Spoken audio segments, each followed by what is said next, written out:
Hi, I'm Dr. Derek McCammon, podiatrist at Advantage Orthopedic and Sports Medicine. In this video, I'd like to speak a little bit about stress fractures of the foot and ankle. The stress fracture is variable in how you would describe it, but I frequently tell patients it's similar to a blister of the skin. It's essentially an inflammation of the lining of the bone and can lead to a formal full fracture, but is typically more inflammatory based or a small hairline crack in the bone. Stress fractures are fairly common, especially in the foot and ankle.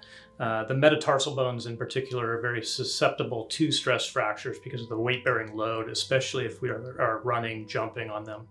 Stress fractures can develop frequently because of running, jumping, and impact loads, but osteoporosis and osteopenia is a frequent component to this as well. The most frequent people that I see with stress fractures are typically athletes.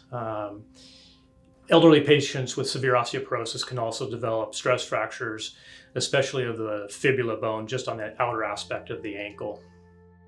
Stress fractures typically cause pain with weight bearing.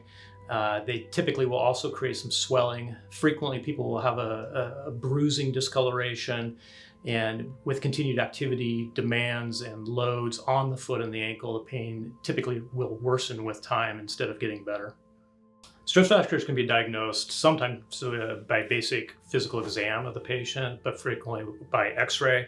If x-rays are negative, then we frequently move to MRI and even triphasic bone scan imaging.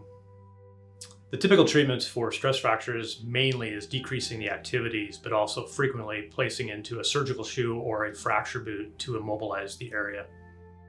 Stress fracture healing is very dependent on the patient and their activity demands. It can take anywhere from 2 weeks all the way through 3 or 4 months frequently to see symptom resolution.